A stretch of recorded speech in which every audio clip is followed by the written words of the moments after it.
All right, well, thanks so much for having me. I'm delighted to be here to present this. And yeah, by all means, please interrupt me as I go on. I definitely have plenty of time for questions with this talk. So this paper is Demographics, Wealth, and Global Imbalances in the 21st Century, co-authored with Adriana Clare, Hannes Malmberg, and Fred Martinet. So I want to first begin with 4 facts that you're all probably already familiar with. The first is that the world population is aging pretty radically in the 21st century. And now this process has already started in some places, like Japan, we're pretty far along here. On the other hand, in other places, it's just begun. For instance, India, we're all the way down here right now. But by the end of the 21st century, we'll be all the way up here. This is the share of the population above age 50. So there's a dramatic transformation that's going to happen. India, for instance, by 2100 will be a much older nation than the United States is right now. Now, another important macro trend is that wealth to GDP ratios are increasing. This is showing the same 5 fairly large economies. This is a trend that Piketty and Zuckman, among others, have emphasized. Another major macro trend, although a bit more of a complex one, is that rates of return on wealth have been falling. So here I show the rates for the US computed on safe assets, that's this line right here, and then a measure of total return, all kinds of capital income divided by total wealth. So many of you are probably familiar with this safe return right here that's exhibited a dramatic fall since 1980. Now that actually turns out to be a little bit more ambiguous. Oops, I'm getting some funny thing in the background. Sorry about that. This turns out to be a little bit more ambiguous if you go further back. But if you just look at the total return, not just the safe return on T-bills, but the return on all wealth with wealth in the denominator, you get a fairly kind of slow but steady decline that since 1950 amounts to about 2 percentage points fall in total return, which is a pretty big deal. Finally, global imbalances are arising. So if you look at the net international investment position as a fraction of GDP, you have some countries, like Japan and Germany, all the way up here, accumulating pretty large balances with respect to the rest of the world. Countries like the US accumulating large negative balances. If I updated this chart a little bit more, of course, it would be even more negative recently. So, my question that I want to ask is, how will demographics shape these trends in the 21st century? And there's pretty broad agreement, I think, that demographics so far has contributed to these historical trends in wealth to GDP and real returns and global imbalances. And the intuition for that is essentially that an aging population saves more. And as they save, they're going to push up wealth to GDP. They're going to push down the equilibrium real rate. And to the extent that that process is uneven across countries, that'll potentially lead to global imbalances. So I think there's a fair amount of agreement about this. Now, there's less agreement about the quantitative magnitude of it, how much this has contributed. And as an example, I'm going to list 2, very major seminal papers that I think are very good that both ask the same question: what was the effect on R star, the equilibrium real rate, from 1970 to 2015 from aging in the US. They both find that it was a decline, but they find fairly different answers. So Gagnon, Johansson, Lopez Salido find that it was a little bit less than 100 basis points. Egertson, Marocha, Robbins find that it was more than 300 basis points. So there's agreement that there has been a decline due to these forces in R. There's not necessarily an agreement how much it contributes, which I think suggests the need for some, quantitative discipline on these trends. But the even bigger question, I think, where there's even qualitative disagreement, is what will happen going forward. And here there's a pretty strong, influential view that these trends might revert. And here I have a quote from ECB chief economist Philip Lane that kind of gets at the essence of this view. He says that while a large population cohort that is saving for retirement puts upward pressure on the total savings rate, a large elderly cohort may push down aggregate savings by running down accumulated wealth. So the idea is that this process, which has been sort of unambiguous so far as the baby boom generation, accumulated all this wealth in preparation for retirement, it might go into reverse as those people start to retire. they're no longer working, and maybe they're drawing down their savings. This has been coined the Great Demographic Reversal Hypothesis by Goodhart and Pradhan, and that's been fairly influential in the last few years. I think, even just a few months ago, I saw a very similar quote from Larry Summers to this Lane quote, even though he had previously been kind of taking the other side. And please feel free to jump in with any questions if you'd like. Yep. Sure. Yeah, a short question. I mean, when you take, you haven't shown us anything yet, but will you take into account the fact that people might decide to work for longer, given that basically their expectancy of life is larger now? So, right, in the initial part of the paper, I'm not going to take that into account. Later in the paper, with a quantitative model, I will be assuming kind of a later retirement age, and so we'll be quantifying that for us. I think we assume that the retirement age for everyone extends by 3 years. So to the extent that that's kind of roughly accurate, we're capturing it. So I can kind of talk about the magnitude there. Unfortunately, our kind of basic thing isn't going to be able to take that into account. But yeah, it's definitely a potentially very important force. Another question, very quick.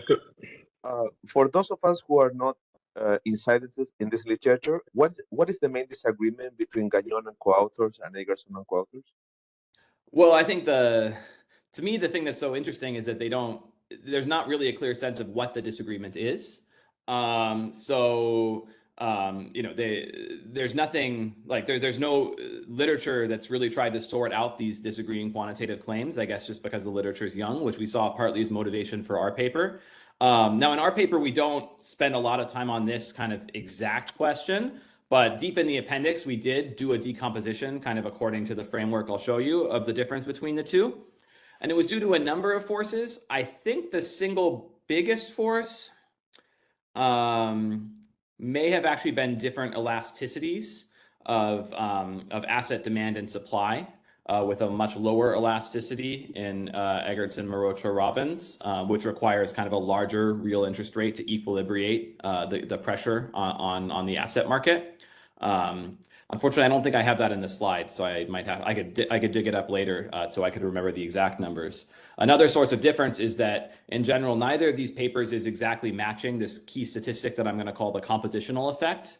And I think Eggertson, Marotra, Robbins may be relative to what we think is reasonable, maybe overstating what this thing we'll call the compositional effect of aging a little bit, just because their wealth profiles don't look exactly like we would expect. And I'll get into that maybe a little bit more as we go on. But I think it's a great question. I mean, partly this is the motivation for this work is that there are these huge disagreements, and yet we haven't kind of figured out what's responsible for it. May I ask you something about how this model are assuming the integration, the financial global integration? Are they only at the country level, the aging population, or it's global? And how do you think that's since the 70s until now, the global market have been changing quite a lot? So yeah. So I think in our paper, actually, in this paper, we're going to take a pretty stark view, which is that we're going to assume a completely integrated international asset market and then proceed from there. That's probably too far or too extreme in assuming an exactly integrated market. These other papers, these guys, they take kind of the other extreme and just look at a closed economy. So kind of looking at the US in isolation. Now, I think going forward, which is our focus, maybe the integrated asset market is more reasonable, whereas going backward, which is what they were looking at, the more closed economy view is reasonable. I mean, certainly, like just integration may be contributing partly to these imbalances as well. I wouldn't be saying it's only this force. All right, great. So, I also had a question regarding whether the aging population changes the sectoral distribution of the economy going further into services, and I wonder how much of that could also explain the real returns and the fact that services in general have less productivity growth and things like that. I don't know. I see. You factor that in. Interesting. Okay. Yeah. So you're saying, so we don't address sectoral differences at all. Right. And I think that's a very important force, just one that we aren't able to get in this framework. So what you're saying, I guess, is that as the economy becomes more services intensive, productivity growth falls, and then that might lead to a fall in the equilibrium real rate. Yeah, I think that that's totally a plausible force. And in general, productivity growth declines have been partly responsible for this decline in R. These guys find that too. And so I think that's true going forward. And it's just on top of that, we're going to get this big force from just the direct impact on the asset market of demographics. Okay. Yeah, no, my point is more about like the mechanism. Like, Yeah. here you have the demographic change and then you have all these outputs, and I'm just thinking of like, what are the ways that you get from there? I see. Okay. Absolutely. One So could be that like demographics change the sectoral composition of the economies, and therefore that could also explain part of this. yeah, so I think essentially, I'll get a little bit more into the mechanism, but the big mechanism, it relates to this point of the aging population saving more. Okay. Can you guys see the red marks I'm making on the screen, by the way? Or Yes. Okay, great. They're very messy, but essentially, we're just going to look at the fact that as the population ages, that's going to exert a lot of pressure on the asset market. People trying to save a lot more in assets, and that kind of big force hitting the asset market is going to push down the equilibrating real return. So that's what we're going to focus on. And I agree, these other forces where demographics might affect productivity and so on, those are also interesting forces, but those are not channels we're going to deal with here. Thank you. All right, great. So there's this idea that, this trend is clearly, as the population is aging, we're going to push down R star and push up W over Y, but maybe it'll go the other direction. Maybe there's this so-called great demographic reversal. What this paper is going to do is it's going to try to have a quantitative framework that can address this question. And we'll show that in a baseline multi-country model with overlapping generations, we can quantify the effect of demographic change on all these three things: wealth to GDP, the real interest rate, and the net foreign asset position. And we'll show that it depends only on, first of all, age profiles, by which I mean the average levels at each age of wealth, labor, income, and consumption in a base year. Demographic projections, so what's going to happen to the fraction of the population at each age going forward. And then two common macroelasticities: the elasticity of intertemporal substitution and the elasticity of substitution between capital and labor. The theory is going to tell us that with all this information, which we can kind of just go up and look up and measure, aside from these two elasticities, where obviously we're going to have to make some assumptions, we can figure out what the effect of demographic change on all these three things is. So that's something we're going to implement. And what we're going to see from that is that demographics certainly has pushed down R star to date, qualitatively agreeing with the existing literature. And I think more importantly, we're going to reject this great demographic reversal hypothesis. We're going to show that going forward, unambiguously, R star is going to keep falling because of this force. And the model that we're going to use here, where we get this really nice exact result, where we can kind of read everything in sufficient statistics from the data, it's going to be a little bit special. We're going to have to make some restrictive assumptions, but we'll show that the conclusions are robust in a quantitative simulation of kind of a state-of-the-art model with all the things you might want to have, or at least many of the things you would want to have in a quantitative OLG model. Just briefly, before I start, to position this paper in the literature, this is a vast literature. And in general, the literature kind of follows two broad approaches. One approach I'll call kind of reduced form. It's maybe died out a little bit, although it's still used to some extent.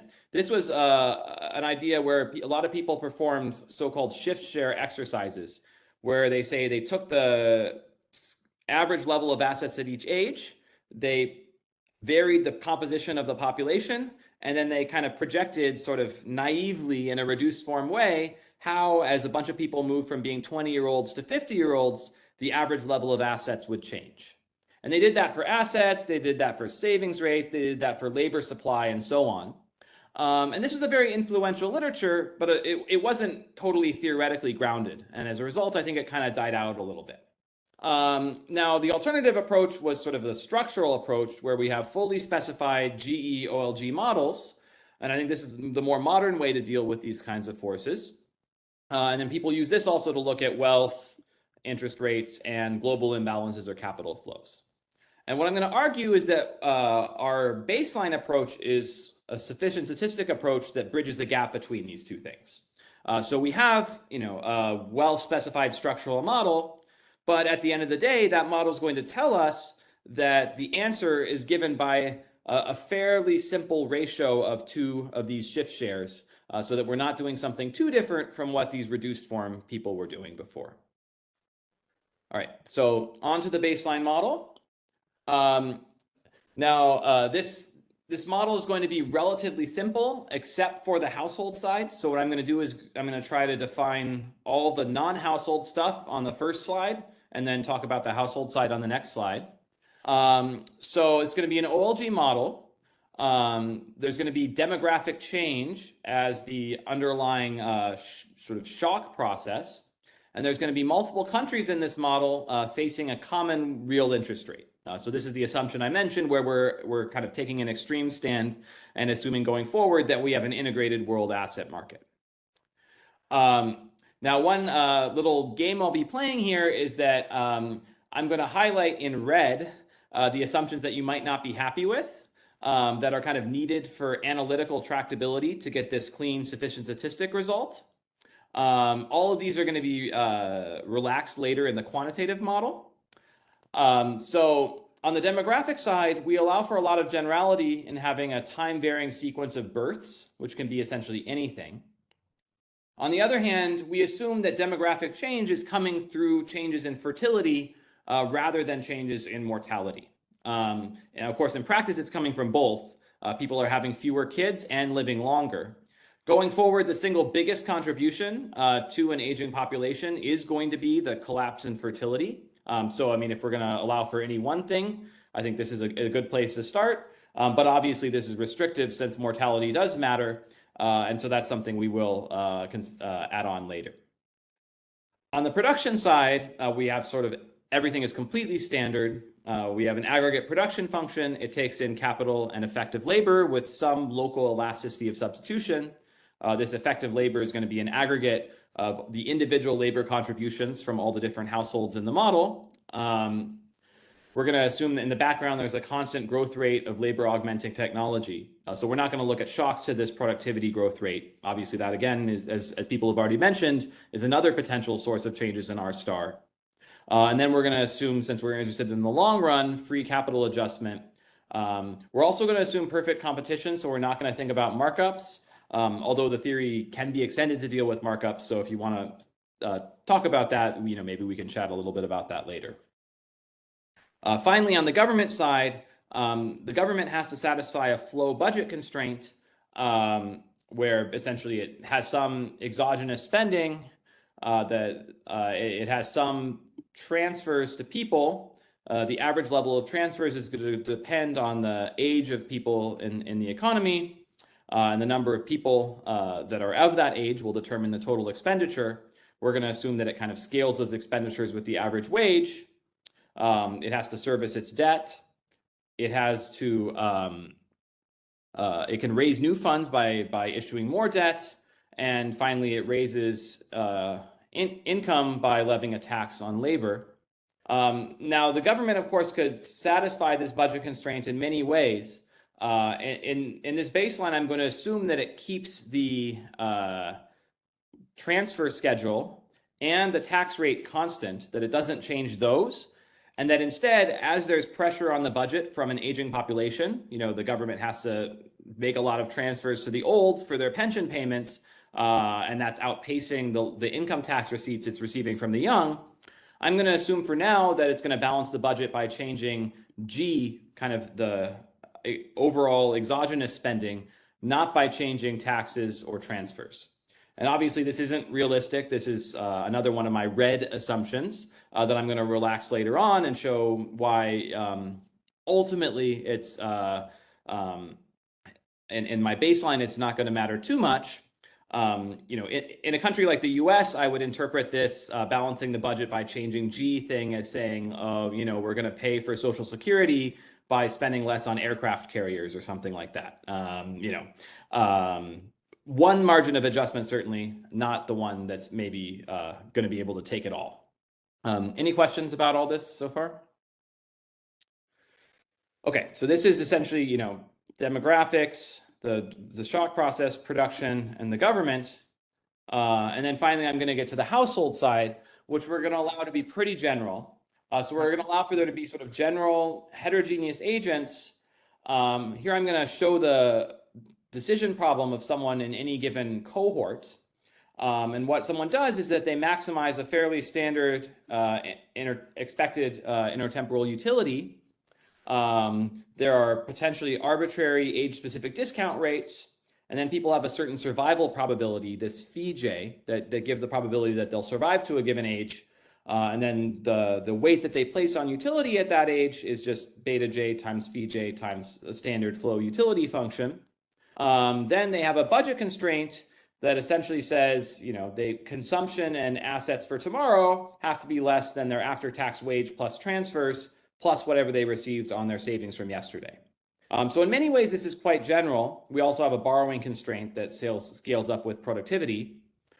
The general parts are that we have, an arbitrary stochastic process for risky labor supply that potentially creates some kind of riskiness in the income that people are going to receive in the model.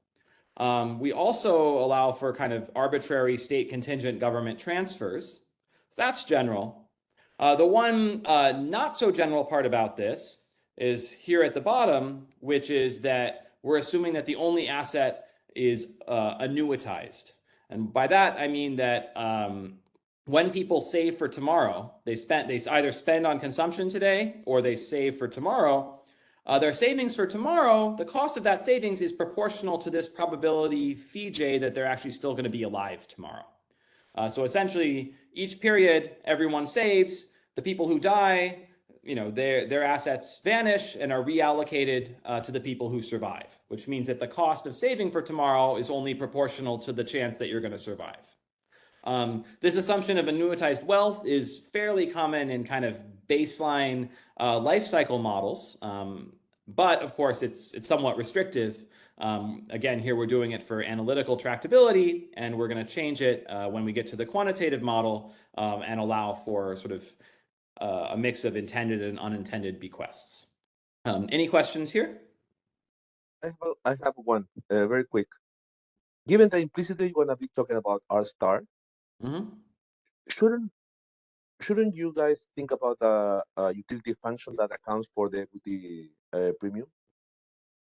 I see. Great question. So that is actually something that we are working on in our revision to this paper. And so it would probably make sense for me to talk about that later. But basically I don't have it in the slides because it's still a little bit too raw. There we don't have a deep micro foundation for the equity premium, but we have that everyone kind of has target levels for their assets. And that, there's some equity premium that they have, and then there's some elasticity with which people are willing to deviate from their target assets in response to changes in that premium. Essentially, most of the paper, what we found is kind of the results are left intact and don't change very much. Although the equity premium is going to rise a little bit due to aging. So that's sort of the one channel which causes the safe rate to fall even more. I can maybe mention sort of why that is as I go along through the paper, but I agree that's a great question. I think the paper goes through pretty much if you interpret this R not as either the risky or the safe rate, but as the average rate of return on wealth, that's what we found kind of carries over very well to that environment. Any other questions? Terrific. So now with all that, we're done specifying the model. So given our notion of equilibrium is that given demographics and policy, an integrated world equilibrium is just that individuals and firms optimize and then global asset markets clear. Now, what that market clearing means is that each country, there's assets that individuals accumulate that leads to an aggregate amount of wealth that households hold in each country. And then that has to equal the supply of assets from all the countries. And there are two parts of supply. There's capital in each country, and then there's bonds. Implicitly, we're taking the stand that all the wealth in each country is either kind of measured or unmeasured capital or bonds. Although, again, we could talk about how an extension to things like markups that are capitalized into wealth or land would work. So what we're first going to... Sorry? Yep. Yeah, I had a question because here do countries trade? I'm thinking about one of the global imbalances and the U.S. being like with very negative net financial assets also come from their trade imbalances. So I don't know how you deal with it. Sure. So yeah. So I mean, here there's also a global goods market clearing condition. I'm just dropping that because the asset market clearing is sufficient. So in the background, absolutely, countries are trading goods. And here there's not a complex trade side. So essentially, there's just it's a one good economy where there's no barriers to trade. Now, obviously, that's unrealistic, and in practice, there's a lot of home bias and limits to trade. In general, at least in other papers, what I found is that if you're looking at long run global asset markets, those goods market sort of trade home biases and trade barriers and stuff don't matter that much as long as you have integrated asset markets. Then the interest rate will always equalize in all the countries in the world in the long run, although goods market kind of frictions can slow it down in the short run. That's not in this paper, though. In this paper, we're just taking the simple stand where we just say there's sort of one good, so one goods market clearing condition for the entire world and one asset market clearing condition for the world. Thank you. Thanks. So our first exercise will be to get some traction on this problem, to consider sort of what you might think at first is sort of a funny special case, which is a small country aging alone, with the rest of the world at the steady state. Now, obviously, this isn't realistic because we think that, we know that all countries in the world are experiencing this aging process simultaneously. But this is going to allow us to get kind of a nice analytical result that then will later feed into our general equilibrium once we acknowledge the fact that this is happening to all countries at the same time.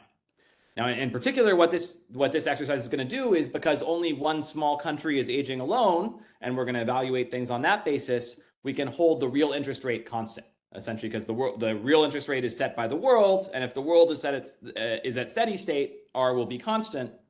And then, essentially, what we'll do after this is to see how R adjusts.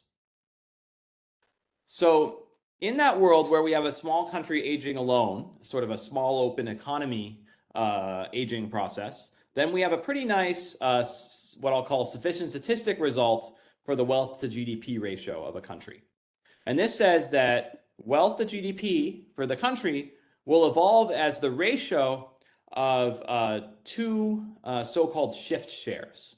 So in the numerator representing wealth, what you have is the initial average level of assets at each age in the economy. So AJ0 is in the baseline period 0. What's the average level of assets held by people of age J? And then you have pi JT, the fraction of people at each age at date T. And this has a varying time subscript T. So what this means is essentially, in this case, we can represent the behavior of wealth by just taking whatever the initial profile of assets is and allowing the share of people in each age bin to vary, right? And this is the sort of naive exercise that lots of people have done in the past, not microfounding it. Here it turns out that actually the model says that this is what we should look at. Now, similarly, on the output side, it turns out that we can represent the behavior of output in the economy by taking the pre-tax labor income at each age in the base year, and then shifting the fraction of people, in each age, pi JT. And the reason why labor income is able to make this work is that, at least under our baseline assumptions, labor income is going to be proportional to people's effective labor supply. And output, given a constant real interest rate, is going to be proportional to the total effective labor supply in the economy, and that differs across ages.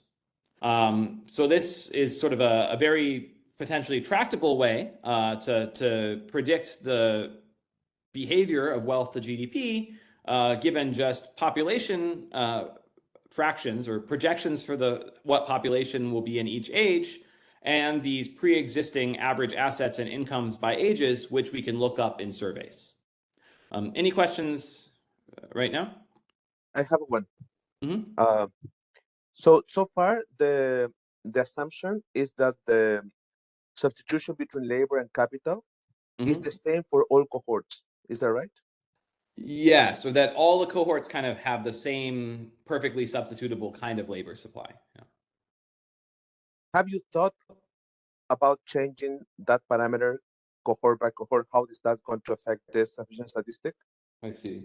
That's a great question. So, well, I would say it depends a little bit on how things are aggregated overall. So I think the key would be it would break the sufficient statistic if there was sort of imperfect substitutability between the labor supply at different ages, right? Which I think is obviously totally reasonable. And it's an interesting question to think of how that might change things. We haven't thought about it very much. My guess is that as the population becomes older, to the extent that labor is imperfectly substitutable between different different cohorts, or different ages, that would exert downward pressure on the wages of the old relative to the young. And that would probably increase savings pressure in the economy. So that would probably sort of further accentuate our forces. But that's a little speculative. Now you're talking also about the capital labor substitutability kind of at each level. Now, right now, because I'm in this exercise, I'm holding R constant. There's sort of not, well, at the aggregate level, there's no sort of change in capital labor substitution. There's sort of the capital to effective labor ratio is constant. And potentially that would be true at the individual level as well, but then there's some substitution toward capital as things become more intensive. So yeah, I guess it depends on whether you think that. Yeah. So the line question is that this sufficient statistic approach gives you the opportunity to talk about other long-run forces that may be affecting the wealth to GDP ratio, for instance, automation. Yeah, so I don't think that this is probably directly a useful way to think about automation. I mean, I certainly think it's possible that if one wrote kind of a theory of automation, there might be some sufficient statistic of a similar flavor that could work. But I don't know exactly what it would look like. Yeah, no, so I don't think that this is directly addressing automation for sure. It's an interesting question to think about. No, it's the other way around. The other way around. How automation is going to affect the wealth to GDP ratio. Anyways. Yeah. Okay. Yeah. It's definitely interesting to think about how sort of differing patterns of substitution might affect this.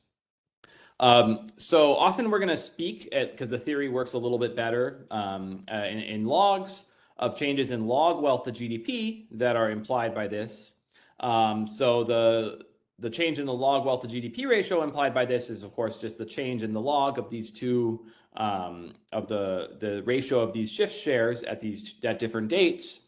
We're going to call the difference relative to the base year the compositional effect and denote it by delta T comp. And as I mentioned, this is something that's measurable from demographic projections and household surveys.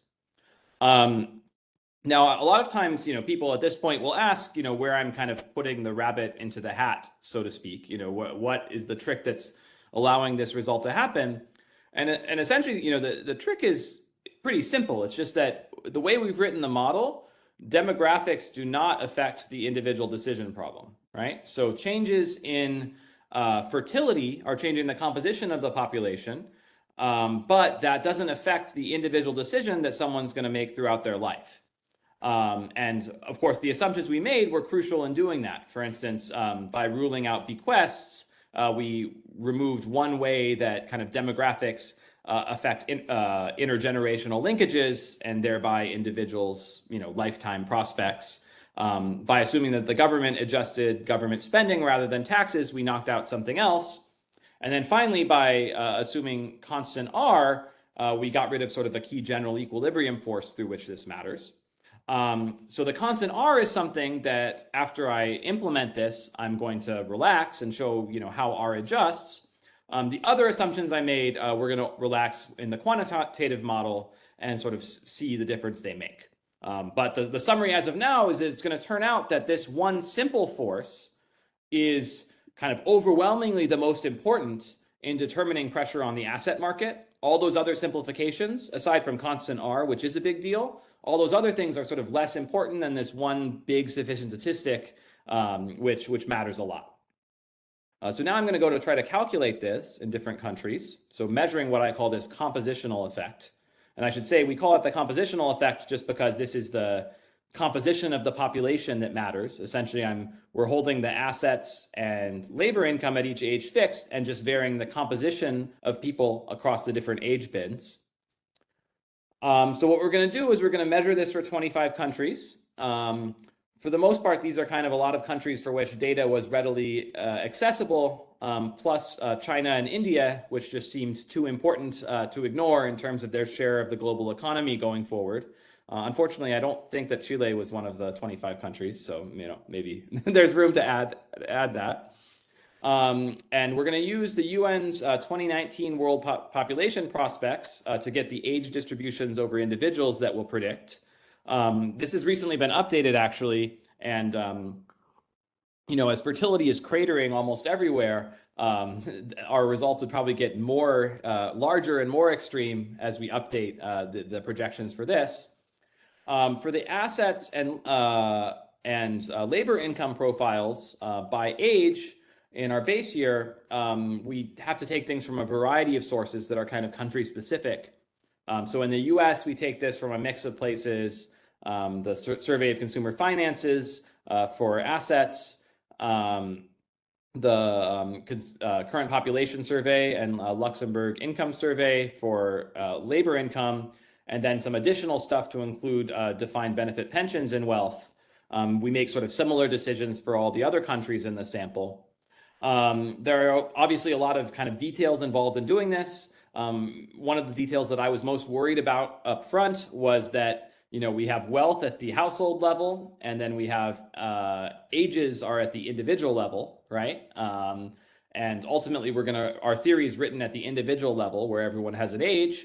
So we have to kind of impute, take that household wealth and split it between individuals. We tried several ways of doing this. It turned out that it didn't matter as much as we were worried it might matter. Our baseline is splitting wealth among adults, but everything else sort of seems to give pretty similar answers. And what I'm going to do is I'm just going to calculate this, and then I'm going to, in the graphs on the next few slides, report the implied level change. How much will the wealth to GDP level in different countries, how much do we expect it to change as a result of this theory?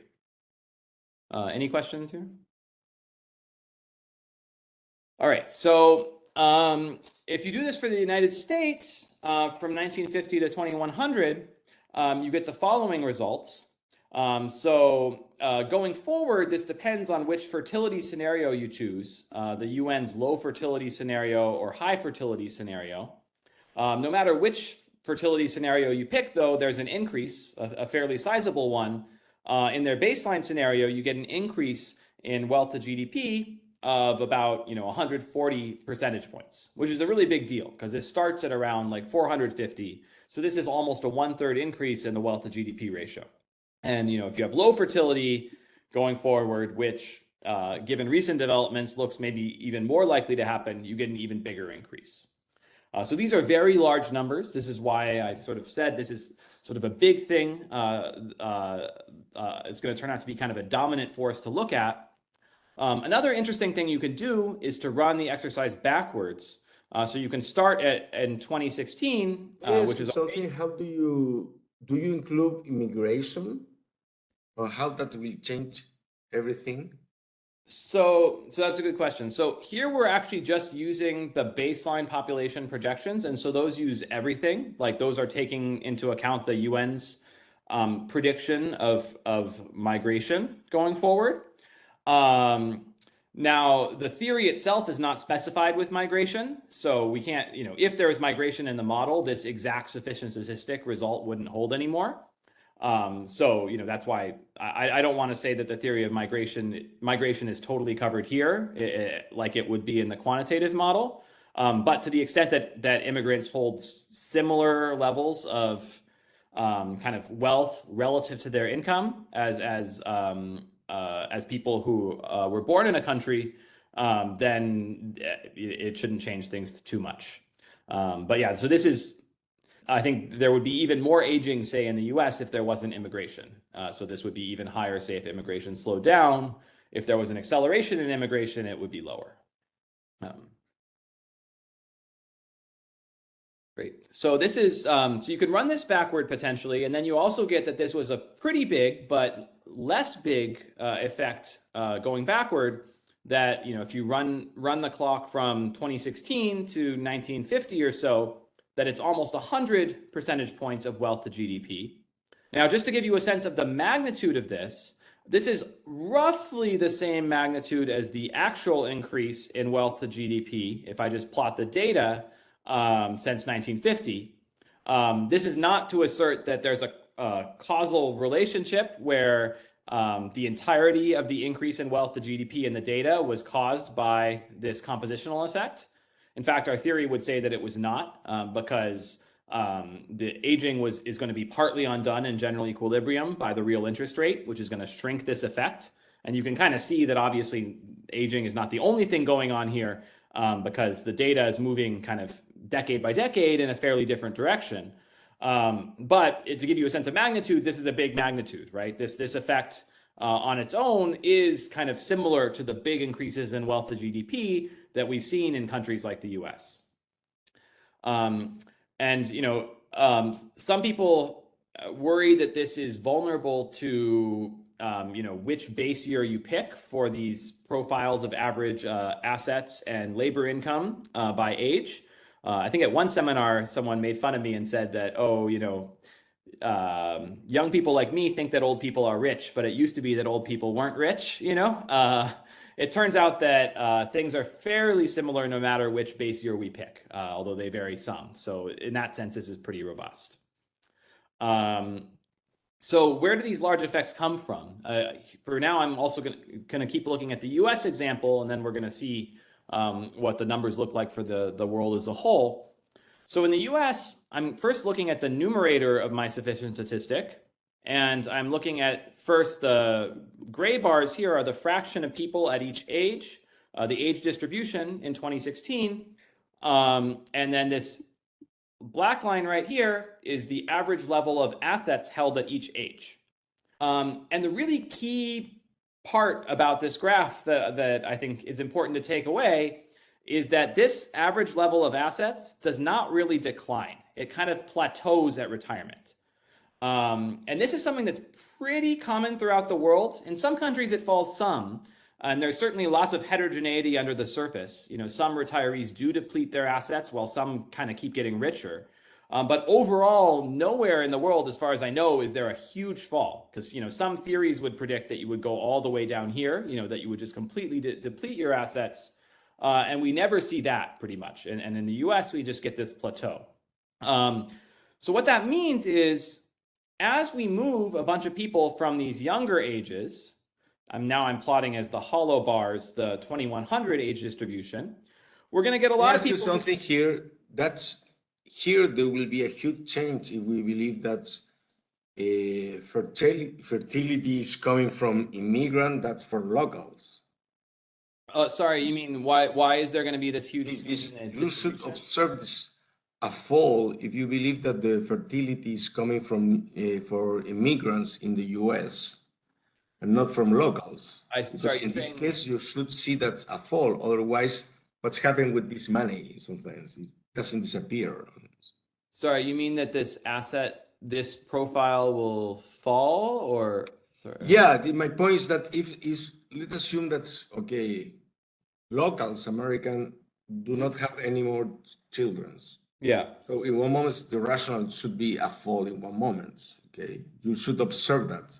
This could be that they remain high because they transfer a lot of this wealth to their kids or to their whatever. Okay, but if you don't have kids, in one moment you have to spend this part, or Otherwise, it's not rational. Yeah. No. So my impression of it of the literature on wealth is that we actually find it pretty hard to explain why people hold as much late in life wealth as they do. So in the baseline model I showed you, implicitly what we're assuming is that people are holding the wealth for sort of late in life spending needs, which can be true to an extent, like if there's medical spending needs or something, but that's not the whole story, certainly.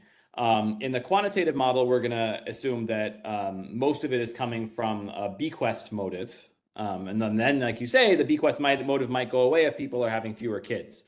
Now, most people are still having at least one kid. And my impression is that the literature hasn't found that you save particularly different amounts for your kids, depending on how many kids you have, which is not really rational. Obviously, it would be more rational for it to depend on how many kids you have.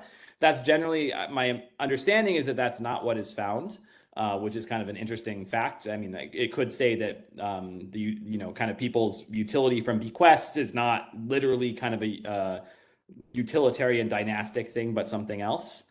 So that's kind of what we're going on, partly to think that this won't necessarily fall, just because there's not much evidence that it falls when people don't have as many kids. Matt? Yep. Similar question, but from an accounting point of view. When those wealthy old people die, Mhm. what age is the one that the bequest happened for the inheritance? So is this big increase in the mid 40s justified partially by getting the money from the parents? You mean in practice is this? Yeah. So far in the model, we don't have any bequests. In the quantitative model, we do. And in that model, I think we're assigning bequests based on the ages at which people in the data on average get bequests, which is indeed in this range. I think in practice, a non-trivial fraction of this increase is people receiving bequests, although I don't think it's the majority. I think it's, something like, 30% or something like that. But it's definitely one reason why, wealth sort of, it appears to be going nowhere almost, even when people are in their mid 30s, and then sort of really takes off as people get older. Although some of this is that also... quantitative result is true even because right now I can imagine that, since there are very few old people and a lot of middle-aged people, then that money get distributed and it doesn't justify that much the increase for the mid-aged guys. But as people become older, then the pyramid is going to be reversed. It's going to be a lot of people wealthy distributing money to few people, right? Yeah, I agree. And so that's one limitation of this baseline sufficient statistic framework, which doesn't explicitly have bequests, is that it's ignoring this feedback. So this is kind of almost the opposite of what we just talked about, which is that if people have the same wealth to bequest as they get older, and then there's going to be fewer people receiving those bequests, it's going to be diluted less between fewer children. And so you're going to get kind of more of a surge in middle age. Now, to the extent that just raises the average level of assets people hold in the economy, that would accentuate all these forces that I'm talking about. It would just make it a bigger effect. And I think maybe to some extent that's true. It would be countermanded if people actually did save a little bit less as if they have fewer kids. But as we talked about, I'm not sure that happens. Okay, so then we see that basically as you take all these people from these young ages, move them to these older ages where wealth plateaus and it doesn't really fall, you get an unambiguous increase in this numerator for wealth. And meanwhile, if you look at the denominator, which is effective labor, which I'm proxying by people's labor income, you have a very different shape for this black curve. Because it's kind of bell-shaped. It peaks in middle age. There, as you take people from these younger ages, at least some of which are working in their peak earning years, and move them to retirement age, in which a relatively small fraction are going to be in their earning years, even if this curve moved over a little bit to the right, you're going to get an unambiguous fall in the denominator. So both of these things are actually contributing to what we find. Now, the dominant contributor is the numerator, this shift over in the distribution to all these kind of older people who hold all the wealth, the breakdown going forward for the US is about 2/3, 1/3. But it's interesting that both are contributing to the predicted rise in W over Y. And historically, actually, this denominator went the other direction. Historically, what we had is that we got a boom in people recently in their kind of midlife earnings years that pushed up GDP. It's even has a name. It's called the demographic dividend. This has gone into reverse starting in 2010, and now it's going to go the other way. It's going to push down GDP, which, according to the theory, will sort of further inflate this ratio of W to Y. All right, so now if we look at this and do the same calculation for all the countries in our sample, we find that, first of all, this is a large effect everywhere. So the US is about 150 percentage points of increase in wealth to GDP. That's sort of a typical response. You have huge, even bigger increases in China and India up here. And at the same time, you have somewhat smaller, although still quite large increases in places like Germany and Japan, which are already further along in the process of their population aging. So what I want to take away from this is that the effect is large and also somewhat heterogeneous. So since it's large, we feel confident saying that there's going to be an increase in wealth to GDP and a fall in the real interest rate. Since it's heterogeneous, there's the prospect of global imbalances. And it turns out most of this heterogeneity is not driven by differences in the age profiles. It's not driven by differences in how much people at each age have in assets or how much they work. Most of it's just driven by the fact that countries have different projected changes in the composition of their population. So, India has a lot further to go than most of any of these countries in terms of its population getting older. Germany and Japan have a lot less to go. Their populations are already somewhat old. It's weird in Spain, no? Where's Spain? Spain. It should be in here. You're saying China and India. Why is Spain so high? Yeah, that is puzzling. I mean, fertility has really collapsed there recently, so I assume they have some left to go. So I have this other slide where we gave every country in this hollow bar, we gave every country the US plots, profiles of assets and income, and then we just look at the heterogeneity driven by population shares alone. So the hollow bars represent just that heterogeneity. And this seems to show that even so, Spain is the highest other than China and India. So I haven't looked into that data point. That's a great question. The only thing I can imagine is that, I think now Spain actually has the lowest fertility, if I remember correctly, in all of Western Europe. And to the extent that wasn't true, 30, 40 years ago to nearly the same extent, maybe it has a much bigger demographic transition than some of these other countries. But that's a great question. I should track that down. Oops, sorry. My button was broken. Okay. So bottom line is that things are large and heterogeneous. Now we go to general equilibrium, because the thing I've done so far is that I've taken the real interest rate as fixed, assuming kind of that we can look at countries in isolation, but of course then I showed you that there's a big effect in every country. So we can't hold the real interest rate fixed since it is something that's happening worldwide, and that's going to change the worldwide real interest rate.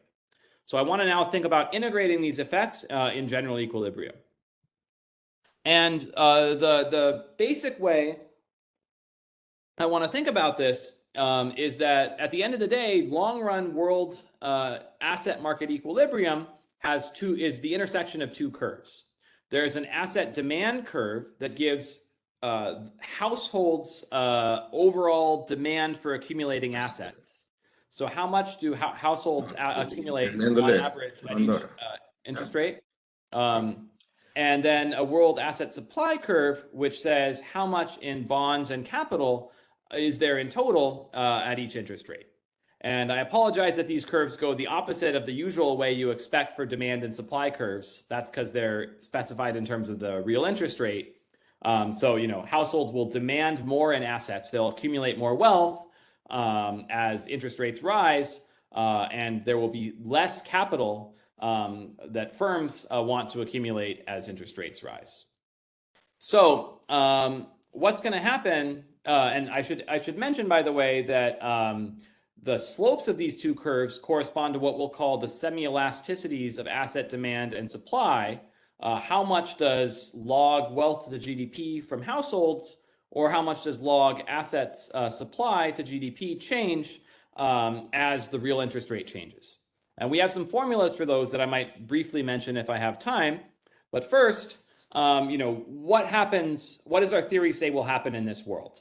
Well, what's going to happen is that demographic change, as measured by the compositional effect that we just documented, that's going to move this world asset demand curve to the right. And it turns out that in the theory, this compositional effect is exactly what we wanted to measure in order to figure out how much this curve is locally shifting to the right. Because what we measured was how much holding real interest rates fixed does asset demand by households in the aggregate change. That's exactly saying how much does this curve shift over to the right, holding the real interest rate constant, right? So we measured kind of the shift of this curve, and it has to just be aggregated across all the countries to get this kind of overall worldwide shift. And then what we're going to get is that, interest rates are going to fall in equilibrium to some new level. And wealth to GDP is not going to increase as much as we predicted using the compositional effect. It's not going to go over to here, but because interest rates fall, it's going to depend, part of what's going to happen is that falling interest rates cause households endogenously to save less. So, the compositional effect means that on average, households are going to be accumulating more wealth because they're older, but the real interest rate is going to fall. That is going to some extent, limit wealth accumulation and offset that to some degree. So what happens is that the change in the real interest rate in equilibrium depends on this average compositional effect, which we just measured and found was large, divided by the sum of these two semi-elasticities. And then the effect on wealth to GDP is going to depend on how big the supply semi-elasticity is relative to the sum of the two. So to what extent will equilibrium happen by firms demanding more capital and thus the supply of assets increasing, and how much of it will happen just by households pulling back on wealth when they realize that the real interest rate is falling? Any questions about this?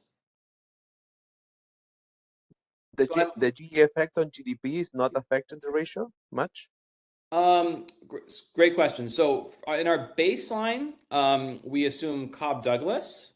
And in that case, what happens essentially is that ultimately all savings are done out of labor income at some point, maybe in the distant past. And so sort of wealth to labor income, that ratio is not affected by changes in productivity. And then labor income is a constant share of output. And so then also the wealth to output ratio is not affected. When we deviate from Cobb-Douglas, then there's actually an extra term that shows up here in this ED that accounts, I think, for what you're thinking about. So I'll briefly maybe actually mention, since I don't think there's enough time to go into detail, but we are very proud of it, the formulas for these semi-elasticities. So the one for the asset supply is very simple because we're just assuming as our baseline that governments will keep the bonds to GDP ratio constant. So the only thing that's going to adjust here is capital to GDP, which is the majority of wealth. And that the extent of that adjustment is given by the capital labor substitution elasticity, which would be 1, for instance, if this is Cobb-Douglas. So this thing is in the theory pretty easy to measure, and then still pretty easy to measure if one added, say, capitalized pure profits or land. You just have a kind of another similar term here. The thing that's hard to measure is the elasticity of household demand for assets, because this is something that's reflecting all of these heterogeneous cohorts. How much are they all going to change their wealth as interest rates change? And there's different effects. There's a substitution effect from the fact that if people see interest rates go up, they're going to try to save more. There's an income effect, though, from the fact that if interest rates go up, people realize that they're going to be earning higher returns on their wealth when they're old, and that'll actually cause them to need to save less, right? So we have kind of a series of results, and here I'm presenting the simplest one that show how you can get this in some cases sort of from sufficient statistic results. And the simplest result, which is actually turns out to be quite close to what we get quantitatively, says that basically the substitution effect is proportional to what we call the variance of the age of consumption. That is to say that if you made the age of consumption into a random variable and you asked a random dollar of consumption throughout your life, at what age do you spend that dollar? The key is to take the variance of that dollar, of the age at which you spend that dollar. That is the key thing for the substitution effect. And the intuition is that if the age at which you spend your money has a higher variance, there's more scope for substitution throughout your life. And then the income effect sort of similarly depends on the difference between the average age at which you hold assets and the average age at which you consume. And to the extent that you tend to have assets when you're older than when you're consumed, that this will be negative. This will have a negative contribution right here. We're very proud of these, and I just wanted to highlight these because, this is an important part of sort of figuring out what will happen in these economies, to figure out what are these elasticities, because these give the general equilibrium response. And if any of you want to talk about this, I'm happy to talk about it at length. I have a whole crazy slide deck where I go through all these derivations, but there's not time for that. So we'll just leave it for later if you're interested. The bottom line is that, here we have the compositional effect that we've measured. That's the effect of aging. And then that is translated into a decline in R and an increase in W over Y in a way that depends on these elasticities. Any questions here? Okay, so here we're going to kind of figure out the baseline predictions of our theory. It depends to some extent on these two key parameters, the capital labor elasticity of substitution and the elasticity of intertemporal substitution. And since, different people have different opinions on parameters, we wanted to give a choice. This affects the elasticity of demand for assets. This affects the elasticity of supply. Our baseline choices, though, are just Cobb-Douglas and an elasticity of substitution of 1/2, of intertemporal substitution of 1/2, which is, pretty common in the macro literature. In that case, what we predict is that future global aging will give a negative 1.23 percentage point effect on the global real interest rate. And, I think this is pretty big in the sense that we saw that since 1950, the overall rate of return on wealth in the US had fallen by about 2 percentage points due to all forces. And this is saying that due to just this one force, we predict that it should fall further by 1.23 percentage points. Now, if you think that the elasticity of intertemporal substitution is lower, or otherwise that the elasticity of demand for assets is lower, then you can get a bigger number for the change in R because this denominator is smaller. Similarly, if you think the elasticities are really high, then you don't need much of a decline in R to equilibrate the market. Just a tiny change in R will do the job. This is what we think is sort of a reasonable intermediate value. But if you have strong opinions on these elasticities, you can plug in something else. Here we have the change in average log wealth to GDP. So we find that that's about 10 log points. Can I ask you something? Which is the implied labor share change when you have this very low elasticity of substitution? Because 0.6 capital labor is not very high, so it should be a huge change also in the wage. I need to think about it. I don't know if it's... The wage will... Yeah. So our justification for these two specific values was that this is kind of what Carbarbunis and Nyman find, and this is what Oberfield and Reval find in kind of two prominent papers. So with 0.6, I think it's some, but... Okay, I can't do the math in my head, but it's the decline of 1.56. It should cause the capital. I mean, depreciation at the initial level is depreciation doesn't change, I will assume. Right. So it's basically, if you have R, the cost of capital is R plus delta. I think our depreciation is calibrated to something like 5% at percentage points, and then this is causing R to decline from something like 4 or 4.5 to something like 3, right? So that would decrease R plus delta, I don't know, by maybe 10% or 15%.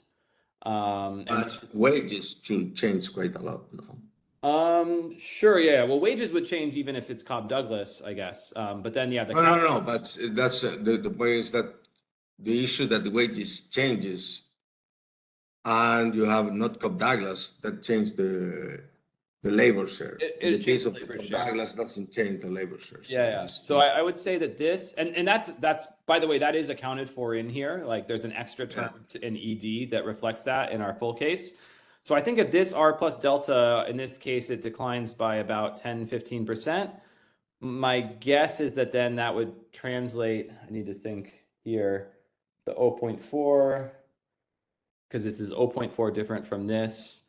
Yeah, maybe the proportional decline in the capital share would be something like 5%. And then, so if the capital, 5% of the capital share though. So if the capital share was initially 30 percentage points, it would be 28.5. But so that's my guess. I need to think about the math.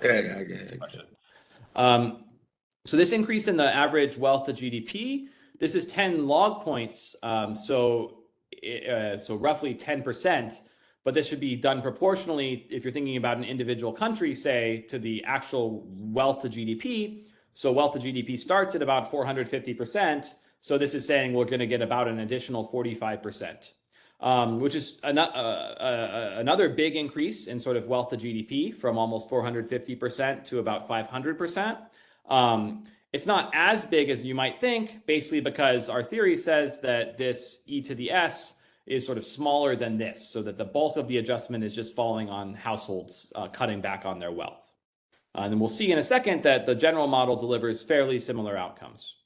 And here I should also mention, since we talked about it a little bit earlier, an extension we're working on is to kind of think about both risky and risk-free assets that kind of enter separately into the household problem where there's a risk premium. What we found is that if you interpret R as kind of the average rate of return on those two assets, then the theory finds that, almost nothing has changed in our prediction for the fall in the average return. But we do find that the risk premium will increase basically because the old disproportionately hold safer assets than the young. The young sometimes actually have a levered position. They take debt, so they have a negative safe asset position. And a much more positive sort of equity position, either in literal equities or in real estate. So as you shift more people to the old who actually demand the safe assets, that puts extra pressure on the safe asset market. So that pushes down safe R star relative to risky R star. So, in this thing we're working on, which is not conclusive yet, we find a larger decline than this in the safe R star, which is, of course, the one that matters, I guess, at central banks, and a somewhat smaller decline in the, say, R that would be relevant for pricing equities or real estate. So that's a little tentative, and hopefully we'll have it in the next, 3 months or so. All right, great. Any other questions here? So I'll quickly go through this other general equilibrium implication, which is that when you think about not just the world as a whole, but different groups, some countries are aging slower and some are aging faster. The slow aging countries are the countries that have already aged a lot, and like Germany and Japan.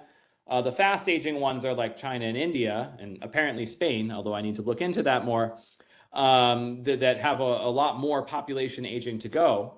Now, what happens in the model is that the decline in the real interest rate is determined by the average of these two groups. And that's going to determine the overall level of wealth to GDP for the world. And then basically the slow aging countries, they're going to decrease their net foreign asset positions because they're not trying to save as much more. And then the fast aging countries are going to accumulate positive net foreign asset positions. So what this says is that a country like Germany, which doesn't have as much more to age, it's actually going to decrease its currently very positive net foreign asset position, whereas a country like China or India are going to increase their positions on the rest of the world. And our theory, since countries can have heterogeneous elasticities, things are a little bit complicated, but our theory says that sort of a rough first pass for how each country will change its net foreign asset position relative to GDP is just the extent to which its compositional effect is different from the world average. So is the country aging more or less in the sense measured by this effect? We can use that to project things going forward in this graph, which is kind of fun. You know, we see that there will still be sustained imbalances where the US runs a deficit relative to the rest of the world. China will start running a even larger surplus relative to the rest of the world going forward. Although, of course, this is accumulating kind of slowly over several decades. Germany and Japan will kind of keep it up for now and then eventually fall. And then finally, kind of coming late in the century, India will maybe go crazy. Now, of course, this is all a little tentative because it depends on the extent of world integration and on these kind of population projections, which could always change. But I think one thing that's unambiguous is that there will probably be some large imbalances created by this force. Another thing we can do is go backward and sort of see how this formula has done historically. Now, a problem we face. Ask you something, how you assume that the GDP growth or the productivity growth is the same for all countries? Yes, we are here. Yeah. So that's good. I'm not sure for the Douglas, but for the others, scenarios could be make an important change, you know? Yeah. So I think we do that because we wanted to kind of have everything, no other shocks in the model. Yeah, but it's a great point because, I mean, India, obviously, I would hope just for the sake of their development that China and India continue to have rising productivity relative to these other countries. So that would suggest that these things will actually be kind of more extreme in how much they affect the rest of the world because their sort of their weights will grow in reality. Yeah. And in the model, they don't grow because we're assuming everyone will have the same productivity growth going forward. Anyway, so when we do this backward, we're kind of hamstrung by the fact that there's actually not much heterogeneity in this compositional effect in the past. There's more heterogeneity going forward. But when we run the regression to see how well this prediction turns up, it does pretty well, but mainly because it nails Japan, which is to say that Japan had by far the highest of what we call this compositional effect in the past. And it also had kind of the largest increase in net foreign asset to GDP in the last 45 years, which is consistent with the theory. All right, so I think I'm running out of time, so I'm going to quickly go through this quantitative model. So what we wanted to do is kind of have an updated environment that no longer necessarily has this simple sufficient statistic, but is kind of fully general in terms of the household problem. And so what we have here is that we get rid of the annuities. So we have regular consumption saving. Instead, people, when they die, they leave it as bequests for which they receive utility. The utility is non-homothetic. Basically, what this is going to mean is that the rich people are going to be more interested in leaving bequests, which we calibrate to be in line with the data. And then bequests also show up on the receipt side. People get bequests. We have things like time variation and mortality. We have migration. We allow for changes in the retirement age and labor supply. And we also allow for a more general fiscal rule that can load the adjustment on changes in taxes and transfers. It can decrease pension payments or raise the retirement age to some extent, and also increase taxes on the young, which are probably all going to happen in the long run, rather than just cutting spending. So we have this kind of fairly general model now. And then here is a giant table that kind of tries to summarize everything that happens when we run this general model. So let me quickly walk you through it. So what happens is this, what we call sufficient statistic analysis, this minus 1.23 was what we got in our main analysis. In the quantitative model, we get exactly the same number. I wasn't too happy with getting exactly the same number because obviously this is just a coincidence. I'm not saying that everything is so precise, like it's just a coincidence, but I didn't want to mess with things either, to change it. This is just what we got when we ran everything, with the calibration we thought was reasonable. Now, why did they get similar effects? Well, ultimately, we find similar elasticities, even this complicated elasticity of demand. And also, the compositional effect dominates the overall effect of population aging on pressure to save. Now, one thing we do is that we run through a lot of alternative model specifications. Basically, starting at this quantitative model, we change a bunch of things to steadily bring ourselves toward the baseline model that gave us a sufficient statistic. And you can see how, as we make every single one of these changes, the predicted change in R falls or rises. For the most part, nothing makes that big a difference.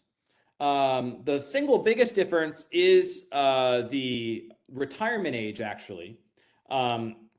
That when that in our quantitative model, we assume that the retirement age is going to go out further, that people are going to retire 3 years later, I think 3 years on average. And if you didn't have that, then there would be an even bigger fall in R. Because people retiring later means that they have to save less for retirement. So there's in our model, there's a little bit less pressure on savings. If people don't actually retire later, then they're just going to have longer lives. And then because they're going to live longer, they would need to save a lot more for that. But I would say broadly, there's some difference made by all these assumptions, but there's surprisingly little overall effect from all these details. The big effect from this compositional effect is overwhelmingly dominant. Now, the one thing I do want to highlight is making some difference is alternative fiscal rules. So the question is, when you decide when you have to balance the budget as a government, how do you do it? You have a lot of budgetary pressure. What are you going to do? The rich are taking up lots of funding. One extreme thing you could do would be to only raise taxes on the young. Keep all the benefits the same as they were before, just raise taxes. If so, then the young have less to save, that you're taking up a lot of their resources, and they're going to be getting good pensions when they retire. In that case, there's less of a decline in R star from demographics. Another thing you could do would be to say, I'm only going to cut benefits for the old, and I'm going to balance the budget entirely on the backs of the old receiving smaller pension payments. In that case, you have a bigger decline in R star. So this thing actually does matter a fair amount. So I would say broadly, the conclusion of our analysis is that the sufficient statistic from the compositional effect is overwhelmingly the main thing. But depending on if you take kind of one extreme fiscal rule or the other, you can get pretty different results. Now, if you think it's going to be a mix of the two, then, which is what we assume in our quantitative model, then you get kind of this intermediate result and things don't matter as much. And so I think I'm pretty much out of time. I'm supposed to end around now. So let me briefly say, is there a great demographic reversal? Some people think that things are going to flip because savings is going to fall. It turns out we can do our analysis for savings to GDP, and the flow of savings we predict is going to fall in every country. That's because even though people aren't going to disaccumulate their wealth, old people aren't going to be accumulating their wealth anymore. So that decrease in accumulation is going to result in a predicted fall in savings to GDP. But will that cause a reversal in demographics? No. Why? Well, savings, for one, is kind of misleading. Declining population growth means that even though there's smaller savings to GDP, there's going to be a lot smaller growth. So wealth to GDP, which is the thing we're putting in our analysis, will rise. That's how you kind of reconcile these two conflicting things. Also, this is our depiction of equilibrium in the wealth to GDP space. We could do it in flows instead. We could say kind of equilibrium is equilibrating savings versus net investment.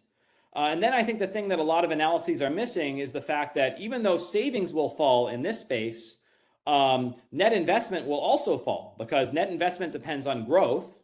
Growth will fall because fertility is leading growth to fall. And actually, if you run the numbers, that results in a bigger shift to the left in this curve. And that's how you get a decline in R, even though you have a decline in savings. But we think it's much simpler to work in this other space. The two are equivalent. They should give the same answer. And in fact, these numbers are taken from the same kind of calibration of the model. But in this space, in asset terms, in stocks rather than flows, you just have this one curve shifting over to the right. Everything is unambiguous. So that's it. Conclusion, how does population affect these major macro trends? What matters the most is this compositional effect, which we find is large and heterogeneous in the data. And for the 21st century, we think we definitively refute this great demographic reversal hypothesis and suggest that the global savings glut may have actually just begun. Thanks very much. Thank you, Can I ask you something? Is related with the question about that Nestor already asked you. it's possible to have, for example, following the paper by Semoglu, Restrepo, say, okay, that's older countries tend to invest more in robots or automation and stuff. To put in your example a different elasticity for older countries, that's for younger only. A very simple set and how that's will changes I see. So your you're saying, result. And I think it's very simple to do it. It's not so yeah, you're saying a complex to different do. elasticity, or even maybe a different technology. We assume that the technology. That's in some sense a different technology. In some sense, Yeah. at the end of the day, the important thing will be the elasticity of labor capital, and you can assume that Germany will have a investment in capital that is higher elasticity, and let's say China lower. So you will have some. So yeah, my guess in that case is that our predictions for kind of the cross-country pattern of wealth to GDP wouldn't necessarily change that much, because that's just driven by the household side, but that the countries would absorb more of that increase domestically because they would also be increasing capital to GDP. So in that world, maybe what you'd have would be a And wages will change quite a lot, I think. Sure, yeah. Although in the long run, the household theory says that kind of wealth is accumulated out of wages. So, wealth would then kind of increase proportionately to that. So if I just look at wealth over GDP in principle, that shouldn't change it that much. But so in that case, yeah, it might be that there's a smaller global R star decline a little bit because there's this big increase in capital supply that's kind of absorbing some of it. A bigger increase in wealth to GDP because more of this desired increase in saving will actually be kind of taken up by more robots, basically. Yeah. And then also the maybe smaller global imbalances because maybe the countries that are faster aging will kind of also accumulate more robots. Although that's hard to say because, I mean, Germany and Japan, you'd think that those would be the first to maybe accumulate it, but in the model, they're the ones that are going to have the least aging because they already experienced a lot. So yeah, I can see it going different ways for global imbalances. And one extra thing I want to say, just because I think it's a really interesting question, is I mean, I think automation is a hugely important story going forward. One thing I'm a little bit skeptical of is the effect on the stock capital to output ratio. Because automation, it can change. Often it's sort of the capital goods associated with automation are relatively short-lived, just because you have to come up with a new robot every 5 years or something. So even though it has huge effects on flows in the economy and sort of huge effects on the structure of the economy, often the share of the capital to output ratio that it accounts for is relatively small. So to the extent that this is a story about kind of a capital output ratio curve, then it's not obvious it would necessarily affect this curve that much. Although, with big enough effects, maybe it would.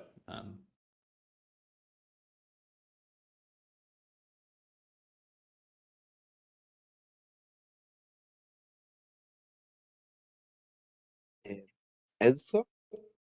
Sorry, just a quick question referring to these international comparisons and the global imbalances. So one thing that I think in your empirical exercise you're taking as given is basically the age profile of wealth accumulation for each country. Yeah. But I was wondering whether there could be some sort of conversion. So in your model, for example, when you try different fiscal rules, you are in fact changing the timing of wealth accumulation. And these differences can be high. In fact, I think in your case for Spain, for example, I think that it may be to some extent to the demographic transition, but a big part is because the wealth to income ratios in Spain are insane. And so shifting a few people from young age to old age may have a huge impact in wealth accumulation. But of course, that's assuming that these profiles don't change over time. As countries go through these demographic transitions, then you have your projections of global imbalances, for instance. But I was wondering to what extent one can think that endogenously there will be some shifts in the timing. So maybe will these countries converge to more advanced countries' profiles of wealth? Or, I mean, we have difference still between Germany and Spain, which are extreme differences, and still they are all relatively advanced countries. So I don't know, it's an open question to me whether there will be some convergence in the timing of wealth accumulation over the life cycle for each country or not. Yeah. So I mean, so in the model, definitely. So in our baseline, like to calculate these compositional effects, we assume that it's constant. Then when we think about the general equilibrium under the hood, the decline in R is radically changing these wealth profiles because it's sort of forcing people to pull back on assets. So that is happening, and then all these things are kind of other things that are changing the wealth to changing these profiles. I didn't get into it, but you can sort of see the effect and the difference between these two columns. This is the pure compositional effect, and this is what we call the small open economy effect, which is all the forces other than the real interest rate that cause this profiles to shift. What is kind of the effect from all of those? So you can see, say, with the taxes, like a huge divergence between these things. Yeah, I don't know. I mean, it's a little hard to predict. I agree with you that there's like lots of heterogeneity. My inclination would be to think that this would just further accentuate a lot of these things because on average, the more advanced countries have more, the older people tend to be wealthier, I think, than in the less developed countries. Like China, you can actually see a little bit more of a decline than you see in the US in terms of the profile we have. So my guess is it would push further in the same direction, but convergence, but I don't know. I mean, there's a lot of unknowns for sure.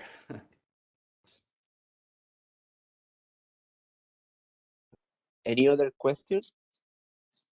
So thank you so much for this. Thank you so much for having me. It's been great.